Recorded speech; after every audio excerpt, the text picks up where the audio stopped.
জাতির বিবেকের কাছে আমার প্রশ্ন, আমার কি দোষ? আমি কেন ক্ষতিগ্রস্ত হলাম? আসসালামু আলাইকুম রহমতুল্লাহি ওবরকাতু। আমার ক্ষুদ্র জ্ঞানে যতটুকু জানি, সামাজিক, অর্থনৈতিক ও সময়ের চাহিদার সাথে তাল মিলিয়ে মানুষের কল্যাণে প্রতিটি রাষ্ট্রে রাষ্ট্রীয় আইন কানুন, নিয়ম নীতি, বিধিবিধান পরিবর্তন করা হয়। তাহলে এই বাংলাদেশের অষ্টম পে স্কেলের কারণে 2015 সাল থেকে আমি কেন অর্থনৈতিক ক্ষতিগ্রস্ত হলাম? বাংলাদেশের সরকারি চাকুরিতে গাড়ি চালকদের 2টি গ্রেডে নিয়োগ দেওয়া হয়। হালকা লাইসেন্সধারী 16তম গ্রেড এবং ভারী লাইসেন্সধারী 15তম গ্রেড। হালকা লাইসেন্সধারী একজন চালক পরবর্তীতে বিআরটি এর মাধ্যম গাড়ি চালানোর পরীক্ষা দিয়ে লাইসেন্সটি মাধ্যম করতে হয়। তারও কয়েক বছর পর ভারী গাড়ি চালানোর পরীক্ষা দিয়ে লাইসেন্সটিকে ভারী করতে হয়। তারপর 15তম গ্রেডে যেতে পারত।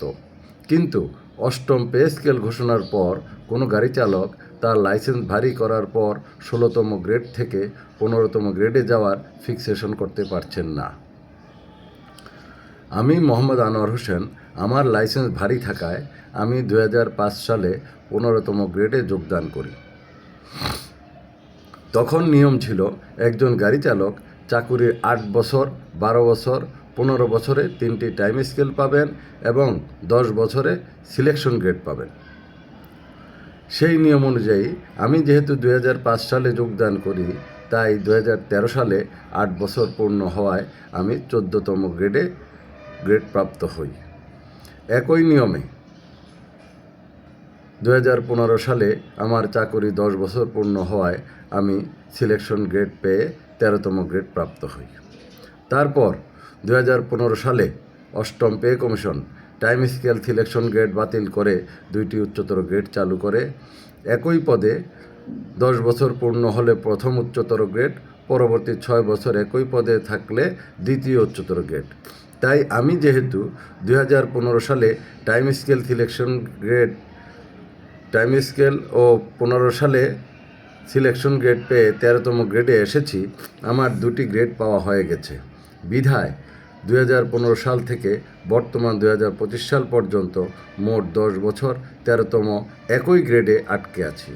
আমার চাকরি আরও 12 বছর আছে। তাহলে আমি কি এই 22 বছর একই পদে চাকরি করব? জাতির বিবেকের কাছে এটাই আমার প্রশ্ন। আমি বা আমরা যারা 2000 সালের পরে ব্লক পদে জয়েন করেছি, তাদের জন্য অষ্টম পে কমিশনের টাইম স্কেল সিলেকশন গ্রেড বাতিল করা কি কল্যাণকর হয়েছে, না আমাদেরকে অর্থনৈতিক ক্ষতিগ্রস্ত করা হয়েছে? যদি পূর্বের নিয়মে টাইম স্কেল ও সিলেকশন গ্রেড চালু থাকতো, তাহলে আমি 2017 সালে আমার চাকরির 12 বছর পূর্ণ হওয়ায় আমি একটি টাইম স্কেল পেয়ে 12তম গ্রেডে এবং 2020 সালে আমার চাকরি 15 বছর পূর্ণ হওয়ায় আরেকটি টাইম স্কেল পেয়ে 11তম গ্রেডে যেতে পারতাম। 2015 সালের অষ্টম pay commission time scale selection grade বন্ধ করার কারণে আমি বা আমরা 2000 সালের পরে ব্লক পদে নিয়োগপ্রাপ্তরা কতটুকু অর্থনৈতিক ক্ষতিগ্রস্ত হয়েছি তার একটু আনুমানিক হিসাব তুলে ধরার চেষ্টা করছি। পূর্বের নিয়মে 2017 সাল থেকে 20 সাল পর্যন্ত 3 বছর আমি 12তম গ্রেডে থাকার কথা। 12তম এবং 13তম গ্রেডের পার্থক্য 300 টাকা। তাহলে 3 বছরে 36 মাস গুণন 300 টাকা সমান 1,10,800 টাকা। 3 বছরে 6টি ঈদ বোনাস, 300 গুণন 6 সমান 1800 টাকা, যোগ 10,800 টাকা সমান 12,600 টাকা। শুধুমাত্র বেতন আর ঈদ বোনাস বাবদ কম পেলাম 12,600 টাকা, বৈশাখী ভাতা, বাড়ি ভাতা হিসাব ছাড়া। পূর্বের নিয়মে 2000 সালের পর সাল থেকে আমার 11তম গ্রেডে থাকার কথা, কিন্তু 15 সাল থেকে আমি 13তম গ্রেডে আটকে আছি। তাহলে 20 সাল থেকে 25 সাল পর্যন্ত 5 বছরে আমি কত টাকা কম পেলাম তার আনুমানিক একটা হিসাব। অষ্টম পে স্কেলে 11তম গ্রেড থেকে 13তম গ্রেডের পার্থক্য 1500 টাকা। 5 বছর সমান 60 মাস গুণন 1500 টাকা সমান 90,000 টাকা। ঈদ 5 বছরে ঈদ বোনাস 10টি গুণন 1500 টাকা সমান 15,000 টাকা যোগ 90,000 টাকা সমান 1,05,000 টাকা। 2017 সাল থেকে 20 সাল পর্যন্ত 3 বছরে কম পেয়েছি 12,600 টাকা। 2020 সাল থেকে 25 সাল পর্যন্ত 5 বছরে কম পেয়েছি 1,05,000 টাকা। তাহলে 2017 থেকে 25 সাল পর্যন্ত মোট 8 বছরে কম পেয়েছি 12,500 যোগ 1,05,000 সমান 1,17,500 টাকা শুধুমাত্র বেতন আর বোনাস বাবদ। এখানে বাড়ি ভাড়া ভাতা, বৈশাখী ভাতা এসব কিছু হিসাব ধরা হয়নি। কম pay commission time scale selection grade পুনর্বহাল না করিলে আমি বা আমরা 2000 সালের পরে ব্লক পদে নিয়োগপ্রাপ্তরা কতটুকু অর্থনৈতিক ক্ষতিগ্রস্ত হব তার আনুমানিক হিসাব তুলে ধরার চেষ্টা করছি। এখন নবম পে স্কেলে 11তম গ্রেড থেকে 13তম গ্রেডের পার্থক্য কত হতে পারে? যেহেতু সকল সংগঠন সর্বনিম্ন 20তম গ্রেডে 35,000 টাকা চাচ্ছেন, সেহেতু বর্তমান নবম পে কমিশন 11তম গ্রেডকে তো 35,000 টাকা দিতে পারেন, এটা তো আমরা ধরে নিতেই পারি। যদি তাই হয় তাহলে 13তম গ্রেড 30,000 টাকা হতে পারে। তাহলে 11তম গ্রেড থেকে 13তম গ্রেডের পার্থক্য কত দাঁড়াচ্ছে? মিনিমাম 5,000 টাকা। আমার চাকরি আছে আরও 12 বছর। আগামীতে যদি আর কোনো পে স্কেল নাও দেয় তবে প্রতি মাসে 5,000 টাকা কম পেয়ে আমাকে 12 বছর চাকরি করতে হবে। 12 বছর সমান 144 মাস গুণন 5,000 টাকা সমান 7,20,000 টাকা। 12 বছরে ঈদ বোনাস 24টি গুণন 5,000 টাকা সমান 1,20,000 টাকা। তাহলে বেতনে কম পাবো 7,20,000 টাকা, বোনাসে কম পাবো 1,20,000 টাকা, মোট 8,40,000 টাকা আগামী 12 বছরে কম পাবো। গত 8 বছরে কম পেয়েছি 1,17,500 টাকা।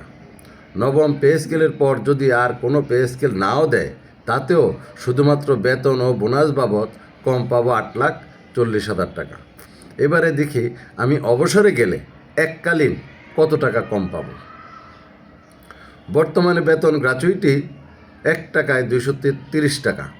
সকল সংগঠন 500 টাকা দাবি করেছে। এখানে 230 টাকার পরিবর্তে 300 টাকা তো আশা করতে পারি। যদি তাই হয় আর নবম পে স্কেলে 11 থেকে 13তম গ্রেডের বেতন পার্থক্য 5,000 টাকা হয়, তাহলে 5,000 × 300 সমান 15 লক্ষ টাকা কম পাবো। তাহলে আমি বা আমরা বেতন বোনাস বাবদ কম পাবো 8,40,000 টাকা। অবসরে গেলে এককালীন কম পাবো 15 লক্ষ টাকা। তাহলে সমান 23,40,000 টাকা। 2000 সালের পরে আমরা যারা ব্লক পদে যোগদান করেছি প্রত্যেকেরই চাকরি আরও 10-12 বছর আছে। নবম পে স্কেলে যদি টাইম স্কেল সিলেকশন গ্রেড পুনর্বহাল করা না হয় তাহলে সকলেই চাকুরির শেষ পর্যন্ত আনুমানিক 23,40,000 টাকা কম পাবো যদি আর কোনো পে স্কেল না পাই। কিন্তু যদি 10ম পে স্কেল দেওয়া হয় তবে এই আর্থিক ক্ষতির পরিমাণ দ্বিগুণ হয়ে যাবে। আর আল্লাহর রহমতে যদি 11তম পে স্কেলও দেওয়া হয় আর আমরা পাই তবে এই ক্ষতির পরিমাণ 4 গুণ হয়ে যাবে।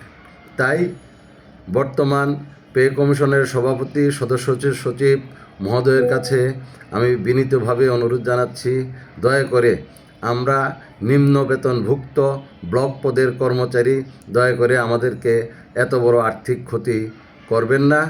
আমাদেরকে আমাদের এই প্রাণের দাবি এই টাইম স্কেল সিলেকশন গ্রেড পুনর্বহাল করে দিন। আল্লাহ আপনাদের ভালো করবে। আল্লাহ সকলের মঙ্গল কামনা করুক। আসসালামু আলাইকুম ওয়া রাহমাতুল্লাহি ওয়া বারাকাতুহু।